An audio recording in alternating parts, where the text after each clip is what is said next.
Shalom, shalom, soyez bénis frères et sœurs, j'espère que vous allez bien, dans le nom puissant de Jésus. Vraiment, j'étais fatigué, épuisé, je ne veux pas vraiment faire de vidéo, mais l'esprit auquel je suis soumis me demande de sortir. C'est dit que il n'y a rien qui est préparé à l'avance, il n'y a pas de papier sur lequel je note quelque chose. Il n'y a rien. Si vous remarquez que je fais mes vidéos, c'est pendant que je parle avec vous que je découvre moi-même mes dires. Aujourd'hui, si nous sommes prophètes, ne pensez pas que les prophéties, on vient s'arrêter là, on prend des vidéos caméras, on est en train de prophétiser, et puis c'est fini, on like sur tous ceux qui ont apprécié, pour se faire connaître. Non. Derrière la prophétie, il y a un gros travail. Le prophète a la capacité de voir quelque chose de négatif sur une nation, dans une famille, sur une destinée. Et il a la capacité de pouvoir intercéder auprès de Dieu pour pouvoir changer ce méfait, pour qu'il devienne un bienfait. Le prophète, c'est celui qui avertit les peuples, les nations, des malheurs, des bonheurs, des choses de bonté. Le prophète, c'est celui qui intercepte les faux messages. Parce que beaucoup dans l'église ont en eux un esprit python, un esprit de la sirène des eaux, un esprit des eaux qui est très puissant dans des prophéties négatives. Mais le but du vrai prophète, c'est de déceler ce qui est négatif et de prier pour pouvoir contrer ce que la langue du Léviathan a prophétisé. Je vous dis tout ceci pourquoi? Parce que l'Esprit de Dieu vous fait comprendre quelque chose. Allez prendre toutes mes prophéties. Asseyez-vous, regardez mes prophéties. Beaucoup de mes prophéties se sont réalisées, surtout sur celles même de la Côte d'Ivoire et de l'AES. Et j'ai eu mal parce que sur le Mali, j'avais prophétisé point par point en détail tout ce qui s'est passé. J'ai parlé des djihadistes formés par des Français et par des Ukrainiens. J'ai parlé des formations de drones dans le nord du Bénin. J'ai parlé de l'attaque redoutable que je vois sur le Mali. J'ai parlé de ce recrutement massif de djihadistes qui sont en train de prendre pour descendre sur la capitale du Mali. J'ai parlé des djihadistes que je vois qui vont faire exploser des points stratégiques dans la capitale. Et même ce qui m'a touché, j'ai vu ça hier dans un journal, une journaliste française qui parlait de ça. Un lot de motos sur lequel ils sont tombés, si c'est 2 conteneurs, 2 ou 3 conteneurs de motos dont j'avais parlé. C'est-à-dire que toutes mes prophéties sur le Mali et l'AES ont été de manière claire, ont été de manière limpide. Et bien avant de faire ces prophéties, j'avais dit à tous les présidents de l'AES qu'on connaît leur nation. Parce que là-bas, il y a de grands marabouts, de grands féticheurs et de grands marabouts, tout ça. Mais tous les présidents avant eux avaient ces marabouts et ils sont tombés. Voici pourquoi ils doivent écouter les prophéties des prophètes. Mais malheureusement, le Mali qui passe son temps à s'armer, tout le monde dit oui, il y a des armes au Mali aujourd'hui. Regardez comment les rebelles sont rentrés dans les différentes villes comme du beurre dans un pain. Ils ont fondu, ils sont rentrés partout pour pouvoir s'aimer la zizanie et même aller jusqu'à tuer le ministre de la Défense et le directeur des services de renseignement malien. Je vous avais dit dans une prophétie que je voyais qu'on cherchait à tuer. J'ai vu deux photos, la photo du capitaine Ibrahim Traoré et de son type des services de renseignement. Et j'ai vu que la photo du capitaine Ibrahim Traoré est passée en bas, en deuxième, et celui du service de renseignement en premier. Vous savez pourquoi est-ce que les Occidentaux aiment tuer d'abord le service de renseignement? Pourquoi ils aiment tuer d'abord le ministre de la Défense? Pourquoi ils aiment tuer tous ceux qui sont liés, comment on appelle ça, au ministère de Sécurité et d'Intérieur? Parce que pour eux, c'est spirituel. Vous pensez être sorcier, mais les Blancs qui viennent vous attaquer là, ils font plus de sacrifices humains que vous. Parce que eux, pour eux, couper la tête ou ôter la vie à celui qui est comme l'ange de la sécurité sur une nation, c'est de déstabiliser la sécurité de manière spirituelle. Voici pourquoi ils s'attaquent d'abord à tous ceux qui peuvent menacer le plan de la sécurité. Vous vous souvenez le ministre Boka Doudou de la Côte d'Ivoire. Lorsqu'il a été tué, c'est parce qu'ils avaient déjà consulté. Ils avaient vu dans le cercle du président Laurent Gbagbo qui allait pouvoir empêcher l'accession de leur pouvoir. Et c'est comme ça qu'ils sont allés l'exécuter premier. Ils ont laissé le chef, ils sont allés l'exécuter premier. Et ils ont groupé sur sa maison, aller l'exécuter premier. Parce qu'il était, c'est pas ministre de la décentralisation, un truc comme ça. Donc, eux, pour eux, là, de manière mystique, spirituelle, eux, ils aiment tuer d'abord ce qui vient de la sécurité. Bon, j'ai prophétisé. Aujourd'hui, toutes mes prophéties sur le Mali, point par point, se sont réalisées. Les vidéos sont encore là. Je vous ai dit, je ne sais pas faire des montages. Voilà pourquoi on est là, on regarde.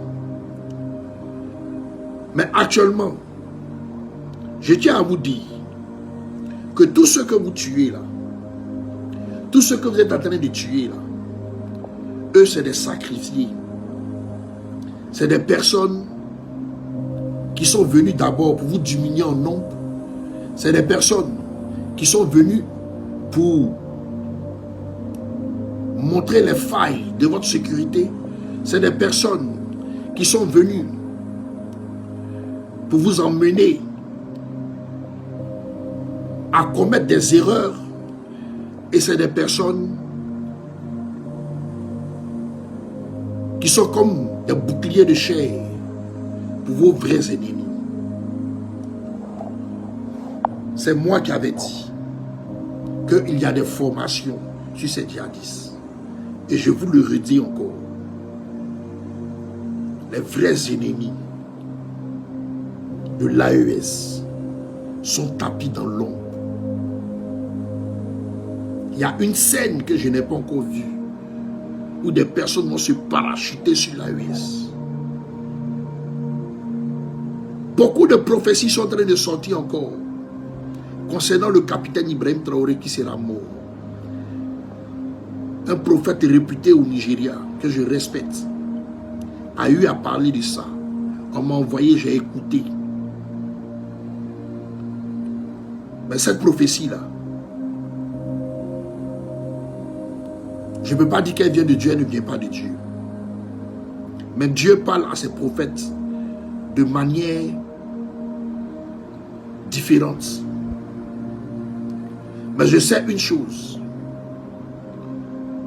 Il y a des prophéties que Dieu nous demande de rejeter. d'ajuster. C'est en cela que nous, les prophètes qui vous parlons, qui avons l'apparence humaine comme vous, c'est en cela qu'on s'enferme dans ce genre de lieu-là pour prier, pour intercéder, pour briser la parole qui a été dite, pour anéantir, pour confondre, pour envoyer en confusion la prophétie de mort qui avait été faite sur une personne. Vous vous souvenez, avant les élections, il y a un prophète au niveau de la Côte d'Ivoire du nom de Joël Crasso qui avait fait une prophétie comme quoi le président Laurent Gbagbo devait mourir. Ma vidéo est là. Si vous tapez sur YouTube, réponse à Joël Crasso, vous allez voir.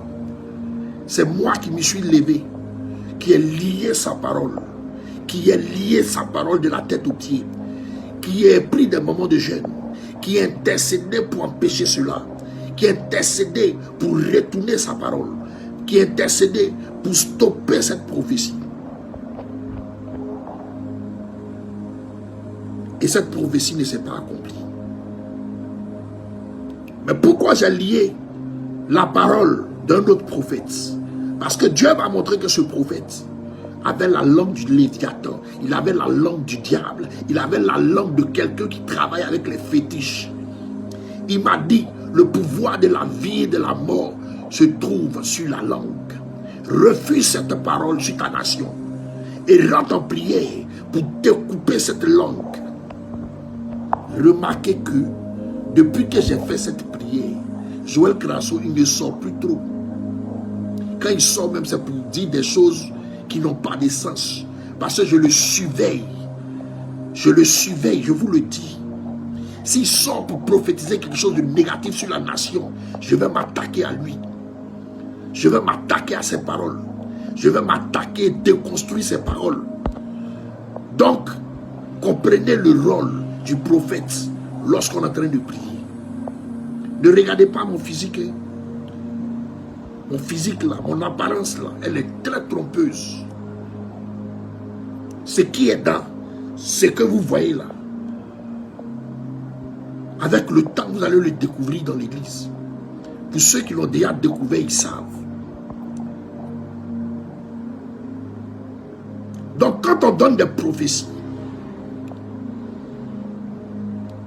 si elles viennent du diable, on le sait. Si elles viennent des entités marines, on le sait. Quand elles viennent des entités diaboliques, on le sait. Voici pourquoi Dieu aussi a sélectionné ces Élie pour mettre dans la nation, pour pouvoir combattre contre cette mauvaise prophétie. Et ces temps-ci, trop de prophéties de mort sortent sur le capitaine Ibrahim Traoré. Des gens même m'ont envoyé leur songe où il a été tué. Il y a un autre encore dernièrement qui a fait une prophétie comme quoi ils l'ont arrêté, on l'avait enchaîné, ils l'ont déshabillé. Et ça encore, ça va demander des jours de retranchement dans la prière. Ça va demander de pouvoir prier véritablement. Ça va demander de pouvoir montrer des choses. Très cher président de l'AES, il est temps que vous considérez mes paroles. Parce que tout ce que je vous dis là n'est pas vain. Tout ce que je vous dis là, prenez les portions qui vous arrangent pour pouvoir arranger ce que vous êtes en train de faire. Parce que de un, ne pensez pas que vous vous battez avec des entités humaines. Les plus sorciers là, c'est l'Europe. La puissance qui est dans le Vatican, vous ne connaissez pas. L'Europe vous fait croire qu'aujourd'hui, c'est avec la France que vous vous battez. Mais lorsque la France est affectée et malade, elle finit par contaminer toute la sous-région de l'Europe. Parce qu'elle devient un poids pour toute l'Europe. Donc c'est dit que vos richesses là, dans l'AES là, sont très importantes et très vitales pour la suivi de l'Europe. Maintenant, vous qui venez d'arriver, est-ce que vous connaissez l'Europe? Est-ce que actuellement la France et l'Europe vous a déjà attaqué? J'ai dit, je vois des formations tactiques. Je vous avais fait une prophétie où ils vont couper le courant. Et je les vois en train de travailler avec des visions nocturnes. Toutes ces visions-là me reviennent. Et ils vont tuer plein de sentinelles au niveau du Burkina. Je vous ai prévenu de tout ça. J'ai dit, ils vont couper l'électricité. Et à travers les fusils nocturnes, ils vont tuer plein de sentinelles. Je les vois travailler avec des infrarouges. C'est-à-dire que même si vous êtes caché derrière un mur là-bas, à cause de votre chaleur, vous êtes détecté. Ils vont faire ce travail-là. Ils sont en train de s'apprêter à ça. Et quand je dis commando tactique, je vous parle de toutes les plus grandes branches tactiques en Europe. Je vous ai parlé des SAS, des MI5. Je vous ai parlé de plusieurs grandes structures de combat européennes. Et là, vous avez eu la chance. Lorsque je disais, je vois un avion furtif dans les airs, en train de descendre des, comment on appelle ça, des parachutistes. Mais là, c'est parce que le président américain s'est dissocié de leur guerre pour les punir. Mais il va revenir sur la raison. C'est pour ça que cette action n'a pas encore été posée. C'est pour ça que ces parachutistes ne sont pas encore descendus. Et ce qui vous attend, c'est quelque chose de grand et de farouche. Vous l'appelez l'hiver noir. Mais ce que j'ai vu là, c'est le genre de commando qui peut tuer, une seule personne qui peut tuer 20 soldats africains. Parce qu'ils sont super entraînés. C'est des personnes redoutées. Mais quand on vous parle, vous n'écoutez pas. Quand on vous parle, vous n'écoutez pas. Quand on vous parle, vous n'écoutez pas. Voici la preuve avec le Mali. Voici la preuve avec le Mali. Si le peuple malien ne s'était pas levé, peut-être que même actuellement ils avaient fait sauter Assimi Goïta. Peut-être qu'actuellement ils avaient fait rentrer des troupes plus puissantes sur le sol malien. C'est parce qu'il y a eu un manque de communication. Les communications étaient brouillées. C'est ce qui a sauvé l'action au Mali. Tout ce que je fais sortir de ma bouche là, c'est comme si je me promène dans les scènes et je les vois. Aujourd'hui, la lutte de l'Afrique, si vous n'écoutez pas des prophètes, des hommes de Dieu, pour placer des actions que vous devez placer, et que vous comptez sur vous, votre chair, vous comptez sur votre personne, sans prendre acte, même si la libération de l'Afrique ne passera pas par vous, Dieu va créer une autre porte de sortie pour les nations. Dieu va créer une autre porte de sortie pour les nations.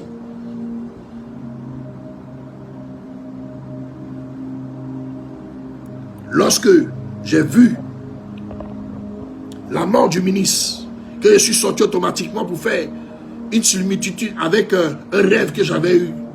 Beaucoup sont sortis pour dire, oh, il a envie, il a envie. J'étais serré parce que la voix me disait, il est mort. Beaucoup ont commencé à sortir pour dire, oui, ouais, il a envie, il est ceci, il est cela. Je suis resté serré parce que Dieu m'a dit, il est mort. Et Dieu m'avait montré ce monsieur à 2 reprises. C'est-à-dire qu'il suffit que moi je voie une image, il suffit que je voie un personnage, automatiquement Dieu me parle automatiquement. Maintenant, concernant la Côte d'Ivoire, il y a des choses que je sais depuis longtemps, que j'ai gardées dans le fond de mon ventre. Mais il faudrait que le peuple ivoirien comprenne une chose. Beaucoup, par manque de sagesse, sont en train de fêter déjà le nom du président Laurent Gbagbo.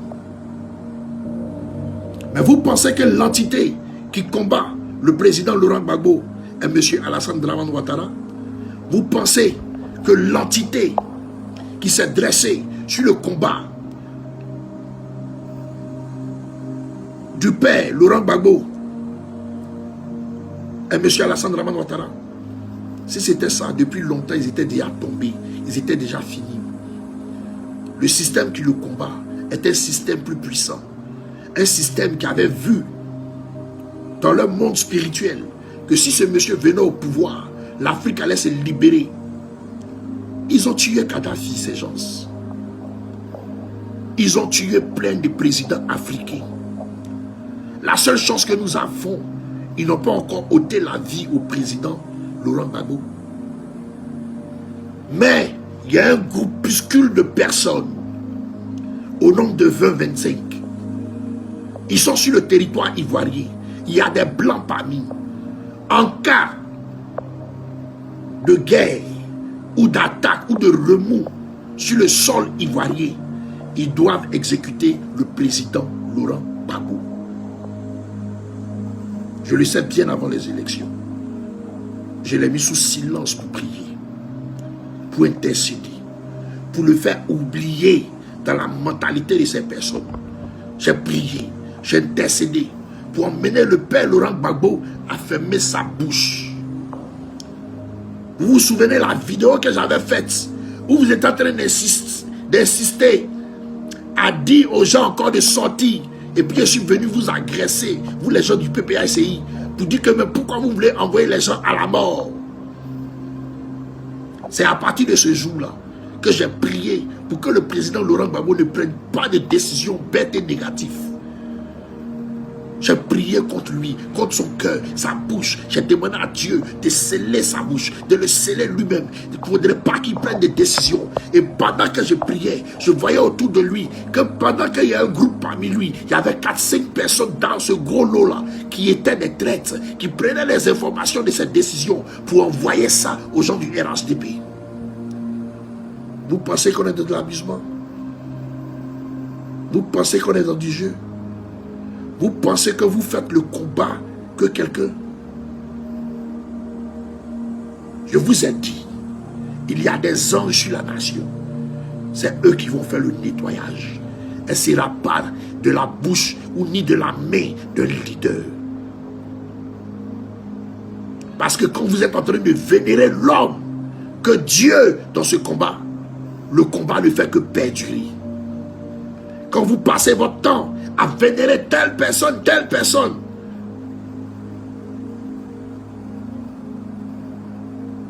vous retardez les dates de libération de la nation ivoirienne. Depuis longtemps, on devait être libéré. Mais plein de causes ont créé ces blocus et ces blocages. Vous dites le président Laurent Gbagbo est votre papa, vous chantez son nom matin, midi, soir. Mais vous ne voyez pas que tous les jours sa santé se dégrade. Vous ne voyez pas que sa physionomie change. Vous connaissez ce qu'on appelle des empoisonnements inodores, invisibles, intraçables. Si tout de suite même on le prend, fait autopsie, on va voir qu'il n'y a pas de traçabilité dans son sang. Parce que tout ceci lui est servi millilitre par millilitre.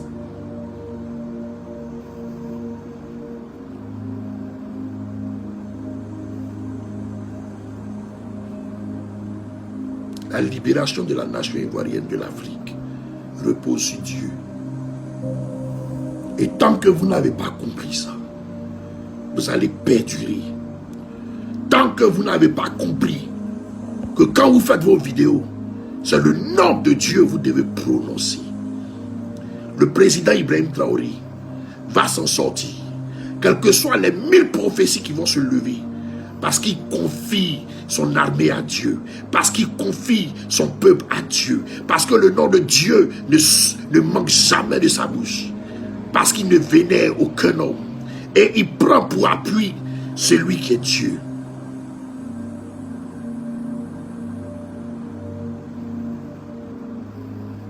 Et toute prophétie qui va se lever contre le président Ibrahim Capitaine Traoré sera combattu férocement par les ouïes que Dieu a désignés. Quand je parle, je dis nous. Pas parce qu'on est beaucoup, mais parce que les anges sont nombreux à faire le travail avec nous. Voilà. Tant que vous n'allez pas mettre le nom de Dieu sur la libération de la Côte d'Ivoire, vous serez très découragés. Parce que le père Laurent Gbagbo qui est là actuellement, il est en cage, il le sait. Son entourage le sait. Ils savent qu'il y a un œil mauvais qui les regarde. Ils savent qu'un mauvais pas, ils vont mourir. Ils savent qu'il y a des gens sur le territoire pour les exécuter. Ce n'est pas le président Alassane Ouattara qui prend les décisions. Les décisions viennent d'en haut. Vous pensez que les Blancs vont vouloir se séparer des richesses de la Côte d'Ivoire? Vous connaissez le pétrole qu'ils sont en train de pomper actuellement dans le sol ivoirien? Vous connaissez comment est-ce que l'argent de nos impôts leur donne des largesses pour tenir dans leur nation? Monsieur Alassane Ouattara n'est qu'un pion. Concernant Téné Ibrahima, est-ce que vous voyez encore son sale pagne là en train de tourner encore dans la nation? Vous connaissez Dominique Ouattara? Cette femme qui depuis le temps d'Oufoué a créé des hommes, a construit des hommes. Vous m'avez déjà vu parler de cette femme? Vous pensez que même si le président Alassane Ouattara meurt ou est mort, vous pensez qu'elle va laisser n'importe qui venir prendre la place de son mari? Vous pensez qu'elle va accepter de voir un enfant dessus qui n'est pas sorti de ses entrailles venir prendre la place de son mari? Vous pensez qu'elle aussi n'a pas d'enfant pour pouvoir mettre au devant de la nation? Vous êtes en train de vous plaindre que non, les Libanais vont diriger le pays, les Libanais vont diriger, mais les Libanais, même pas les Libanais, la peau blanche a déjà dirigé le pays parce que c'est elle qui a la tête de la nation. Et ça, vous devez le comprendre. Vous regardez les choses physiques pour faire des débats physiques, pour faire des débats humains. Pourtant, là où Dieu veut entendre son nom, là où Dieu veut entendre être glorifié, là où Dieu veut entendre son atarakou pour pouvoir commencer à frapper dans cette nation, vous êtes en train de toujours, en train de dire, c'est tel homme qui va le faire, c'est tel homme qui va le faire, c'est tel homme qui va le faire. À cause de tel homme qui va le faire, il va finir par être enlevé. Kakou Sévérin, son nom demeure jusqu'au jour d'aujourd'hui. Il était puissant, utilisé par Dieu. Il avait la parole, il avait la connaissance. Ces paroles impactent jusqu'au jour d'aujourd'hui. Mais l'homme passait son temps à commencer à vénérer le prophète. Dieu l'a retiré. Dieu est un Dieu jaloux. Il ne partage pas sa gloire. Il ne partage pas sa gloire. Il ne partage pas sa gloire. Il n'aime pas là où on doit l'adorer qu'un homme soit adoré. Il n'aime pas là où on doit l'adorer qu'un homme soit élevé. Il n'aime pas là où on doit prononcer son nom pour la libération qu'un homme prenne sa place. Il est temps de changer vos manières de parler. Il est temps d'être spirituel et d'arrêter d'être physique. Il est temps que vous appuyez sur le Dieu de toute puissance. Il est temps que vous vous appuyez sur ce Dieu qui avait révélé à son prophète Elipada ce grand arbre depuis l'AES qui est devenu le symbole réel de l'AES. Il est grand temps que vous enlevez le choix de l'homme impuissant au bout de votre langue et vous prononcez le nom de Dieu. Il est grand temps que vous pliez genoux et vous priez pour votre nation, la Côte d'Ivoire. Il est grand temps parce que Dieu a commencé et il veut l'entendre de votre bouche que son nom doit terminer. Arrêtez de faire des atalakou, chanter pour je ne sais qui, pour des personnes viles, pour des personnes qui n'ont point contribué à la construction du monde de la terre, à dessiner les eaux des mers, à dessiner les collines, les montagnes, dans le creux des mains. Seul Dieu qui l'a fait. Et il est temps que vous vénérez Dieu, Côte d'Ivoire. Il est temps que vous vénérez Dieu, Côte d'Ivoire. Il est temps que vous vénérez Dieu.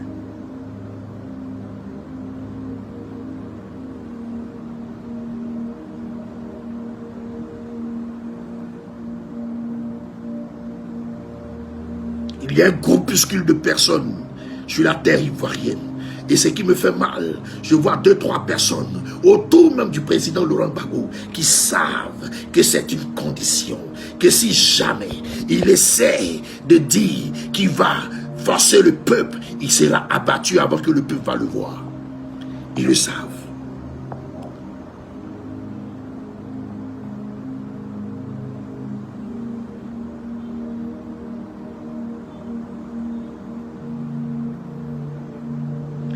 Peuple du Burkina,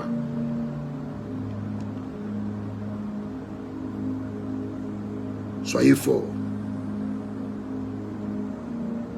Soyez forts. Sur ce, shalom.